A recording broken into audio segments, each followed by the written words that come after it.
Good evening, friends.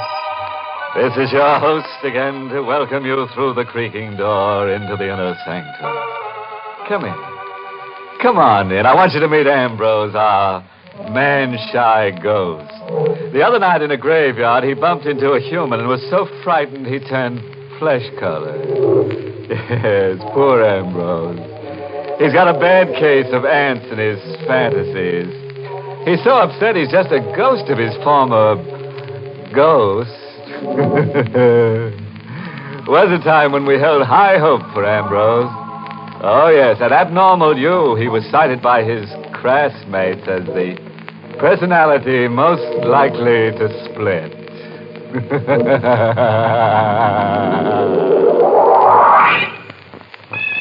And now, let's visit Murder Mansion. For over 100 years, the old house has stood on the cliff, weathering the relentless ocean winds that have battered at its gray shingles.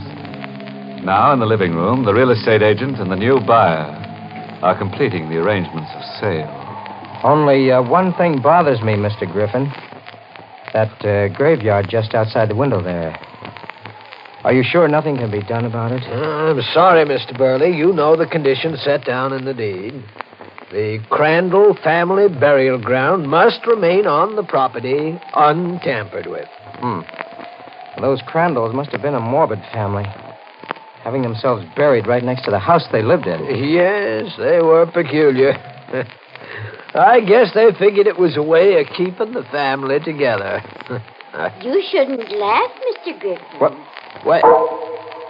What are you doing I here? hope I'm not too late. This is the gentleman who's planning to buy the house? Mr. Burley's already bought it. Oh, I'm sorry. Hey, look. What is this, Griffin? Who is this woman? I'm Emily Robbins. Mr. Burley, please, you must sell this house immediately to me. Sell it? That's ridiculous. I just bought it. Mr. Griffin never should have allowed you to. Now, see here, Mrs. Robbins. Just a minute, Griffin. I want to hear what she has to say. Well, all right, but you can see she isn't exactly accountable. You're bad, Mr. Griffin. You promised to sell the house to me, but you couldn't wait until I had the money, could you? I'm in the real estate business, not charity. Mrs. Robbins, I still want to hear why Griffin shouldn't have sold me this house. Because, Mr. Burley, a house isn't just a thing made of wood and stone and mortar. It's almost a living, breathing creature. It accepts and rejects people just the way we do. I was born a Crandall, and only a Crandall may live here. Anybody but a Crandall would be an enemy within its walls.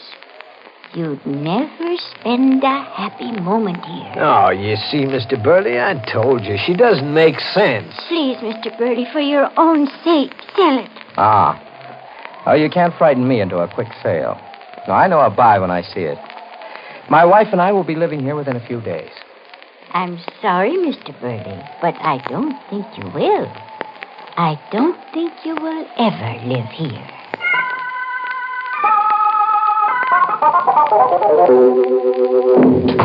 Helen! Oh, Helen! Mr. Burley? Yes, Ada. Where's Mrs. Burley? I want to tell her I got that house at my price. Oh, sir, you'd better go upstairs. The doctor's still there. Doctor? What's the matter? Oh, Mr. Burley, What is it, Ada? What is it? your wife is dead. What? She seemed so well after lunch. She was upstairs napping, and when she didn't come down at her usual time, I went up. I tried to wake her, but Helen dead? Oh, no, it can't be. It just can't be. I tried to get you everywhere. But she hadn't been sick. There's no reason she should die. Dr. Hirschman said the same thing. He said that... Oh. Hello? Is Mr. Burley there, please? Well, Mr. Burley can't come to the phone right now. Oh, it's all right, Ada. I'll take it. Yes, sir. Hello? Mr. Burley, this is Mrs. Robbins. Listen. I called to ask you if you've changed your mind about selling me the house.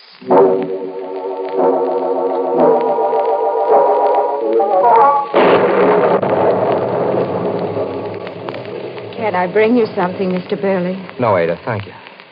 Sir, I know it's none of my business, but maybe you shouldn't have come to live in this house. Maybe you should have sold it to Mrs. Robbins. I had to come here. I have to prove to myself that a house can have no evil influence over life and death. Of course it can't. And yet, according to the doctor, my wife passed away almost at the very moment I bought this house. I'm so confused. I don't know what to think. I'm not one to butt in, but you are letting the house have an effect on you. Or you haven't moved from that window all evening. I'm just trying to fathom things out. You've been standing there staring out at that graveyard. I'm all right. Now let me alone. Yes, sir. Good night, Mr. Burley. Good night. Hey, Dad. What is it, sir? That graveyard out there. When the lightning flashed just then, I saw it. So what? There was a new headstone among the old ones. A brand new headstone.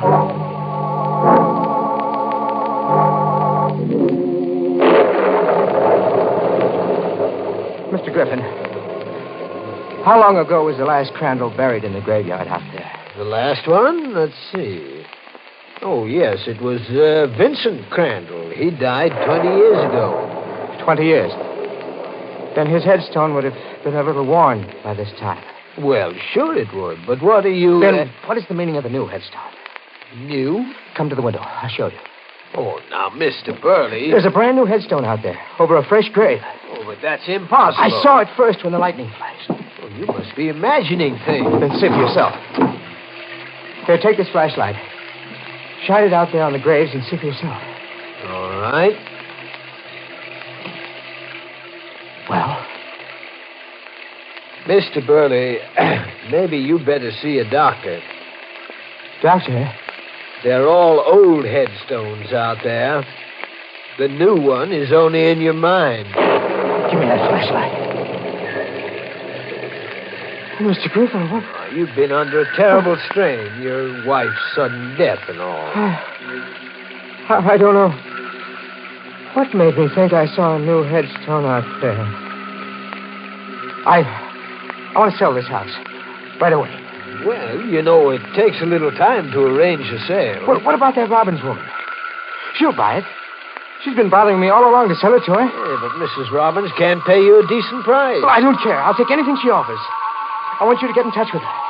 All right, Mr. Burley, I'll call her in the morning. No. I can't wait until then. I want this house sold tonight.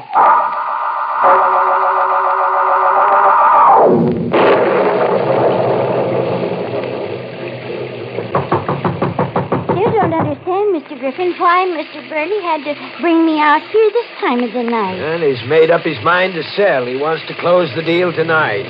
You don't want me to have this house, do you?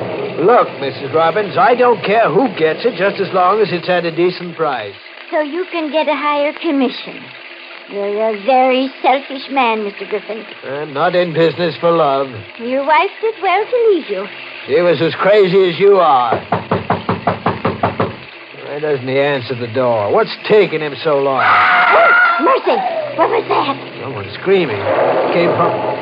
Say, the garage. There's a light in there. Come on. Whoever screamed must be in that garage. Well, we'll soon find out. But maybe it isn't safe for us to go in there. That's a chance I'm going to have to take. What?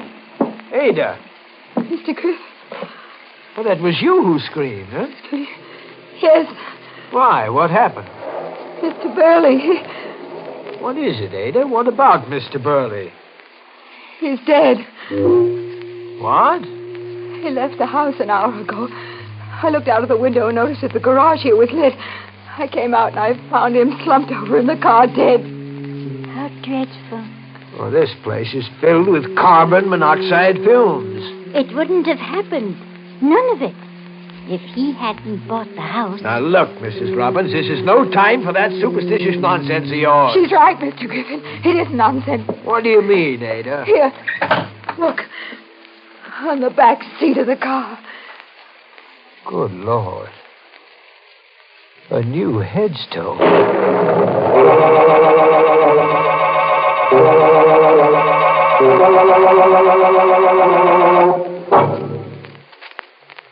Hey, anybody want to buy a house? The Crandall place is a real buy. All you have to give for it is your life. Too bad about our friend Mr. Burley, huh? Thought he was getting a bargain basement, but instead he's ended up in a basement he didn't bargain for. Yes, he should have taken old Lady Robin's advice, which, in a phrase, was, one man's menage is another man's morgue. Well, now, let's get back to our mystical manor.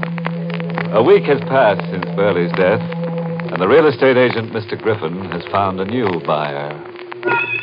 Here's your check, Mr. Griffin. Oh, thank you, Mr. Wagner. I consider this house a real buy. Well, you're the only person who's had any interest in it since Mr. Burley died. The place has gotten a bad name. Most people are superstitious, I guess. Wouldn't live here if you paid him. Superstition never bothered me. Mr. Griffin. Yeah? What are you looking at that way? There's a graveyard out there. I don't understand. Understand? What are you trying to say? There were always 10 graves out there, I'm sure. But now there's 11.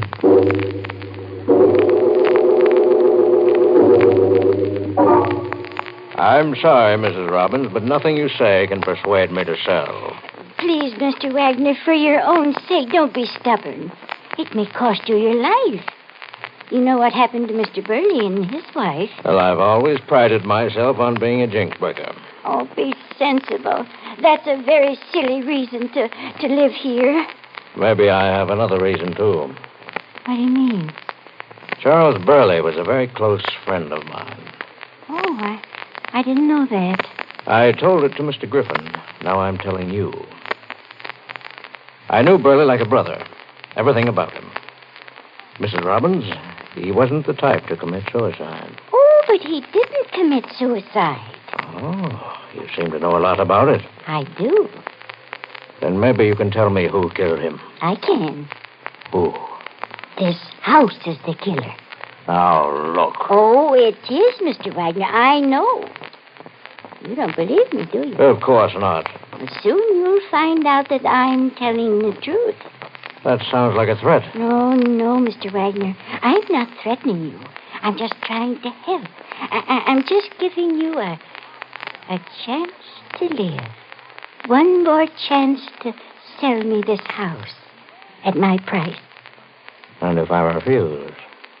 If you don't sell it to me now, well, then I'll buy it after your death. I see. Well, Mrs. Robbins, there's nothing more we can talk about. I'm sure you know your way out. Good afternoon. Good day, Mr. Wagner. Hello, Mrs. Robbins. Oh, Ada, what are you doing here? Oh, didn't you know? I'm Mr. Wagner's new maid.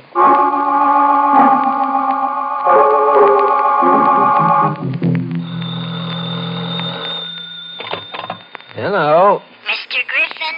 Yes? Well, come over here to the Crandall house right away. Mr. Wagner wants to see you. What, who is this? It's very important, Mr. Griffin. Come as quickly as you can. Yes, but who is this? Hello. Oh. Your number, please. Operator, get me Maine 6539 and hurry. Yes, sir. I'm sorry, sir, but that line is disconnected. Disconnected? What?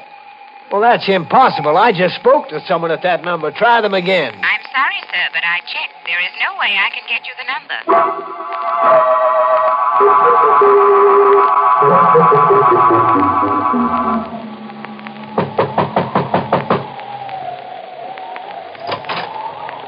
Come in, Mr. Griffin. Mrs. Robbins, what are you doing here at the Crandall house? I was waiting for you, Mr. Griffin. I don't understand. Come in, please. I was the one who called you on the phone to come out here. I didn't say who I was because I didn't want to mention names. But I tried to get the phone here right after you hung up. The operator said the line was disconnected. It is. The wire has been cut. I walked down the road to the mobile gas station to call you to come out here. Mrs. Robbins, just what is this all about anyway? Why are you here, and where is Ada and Mr. Wagner? Ada's left. She's gone away. For good. What? On the hall table over there, a note from Ada to Mr. Wagner, explaining why she left. And what about Mr. Wagner himself? Where is he? In the dining room. Oh, wait, please don't go in there yet. He's dead. Mr. Wagner dead? When I came in, he was slumped over the table. When you came in, huh? Well, the way you say that, Mr. Griffin, you make it sound like you think I killed poor Mr. Wagner. Well, what should I think? Oh, I wouldn't do a thing like that. Then suppose you tell me exactly what you're doing out here tonight. Well, it's like this, Mr. Griffin. I was home in bed, but I couldn't sleep. A strange feeling kept running through me that I should come out here and try to convince Mr. Wagner that he should sell the house before another day passed. Oh, a feeling, huh? You can believe me. Oh, sure. When I arrived out here, the door was open and everything is just as you see it. What about the police? I didn't call them. Why not? Because I wanted to speak to you first. Speak to me with a murdered man in the next room? It wasn't murder. It was just the will of this house. And I want this house. You'd do anything to get it, wouldn't you? Yes. Anything. Even murder? Yes. Mrs. Robbins, I'm driving down the road to make a phone call to the police.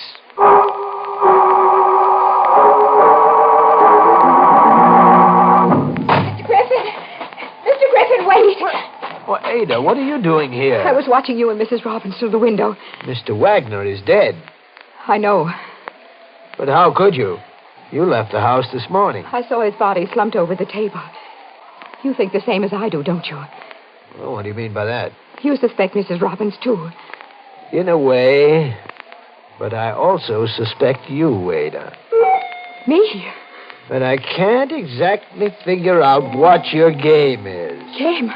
I have no game. And why did you leave a note saying you were going away? What note? There's no use lying. I saw it myself on the hall table. But you must be mistaken. Today is my day off. I left the house early this morning. I didn't write a note. Well, if you are telling the truth... I am. Then I know who did write that note. You wait right here for me. I'll be back in 10 minutes. Keep your eye on the house. Where are you going? The phone inside is disconnected. I'm going down the road to call the police. I'll go with you. Why? I'd rather not stay here alone. Mrs. Robbins doesn't know you're out here. You're safe. But just the same, I'd feel better if I went with you. I'm not taking you with me. You act as if you're afraid of me. Maybe I am. But why? Why? Because when Mrs. Burley died, you were in the house. The same with Mr. Burley. And now Mr. Wagner. You were there when every victim died, Ada. I won't let you in this car with me.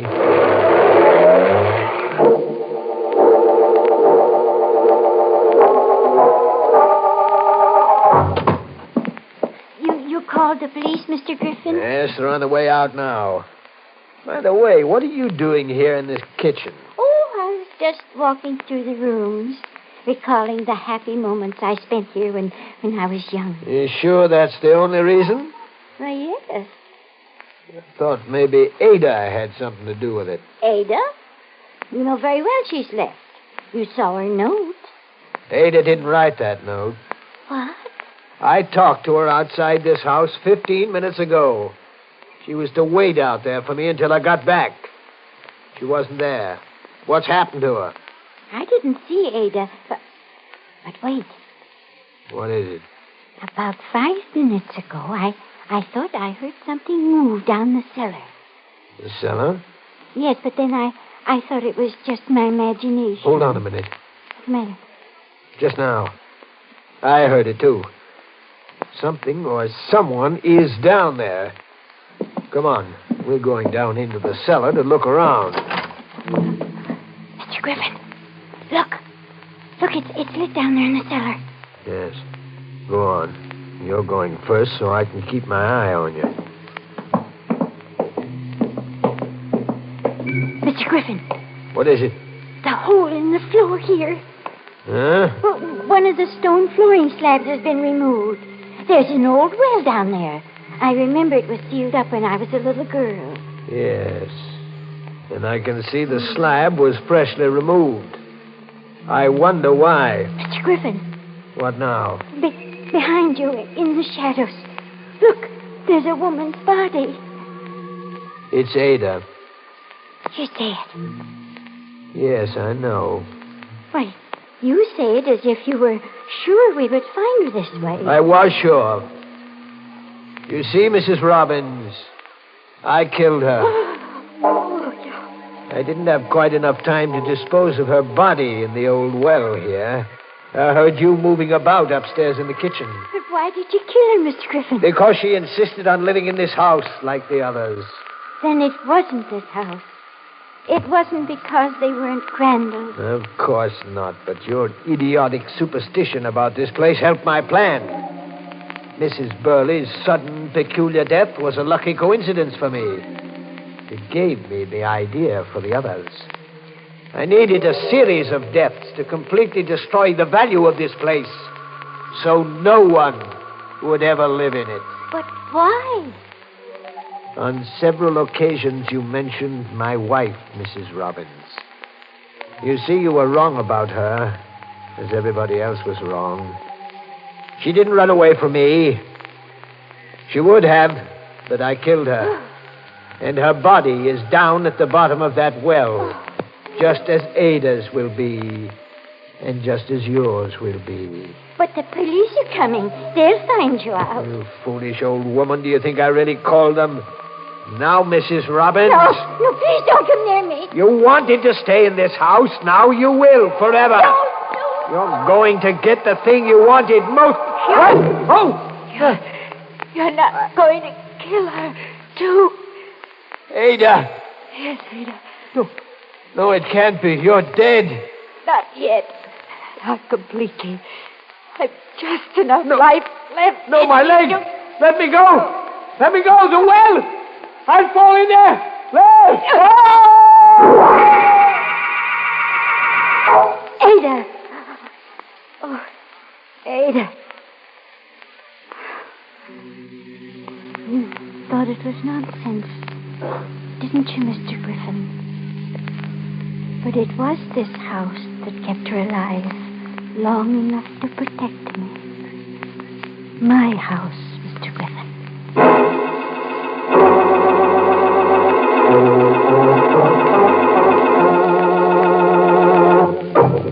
Well, as they say, all's well that ends in a well. Say, folks, what about that Griffin character? Just goes to show how a property agent can sink to such an unreal estate. Yes, sir, that's what I call tripping over your own plot. Now, Mrs. Robbins will never be lonely.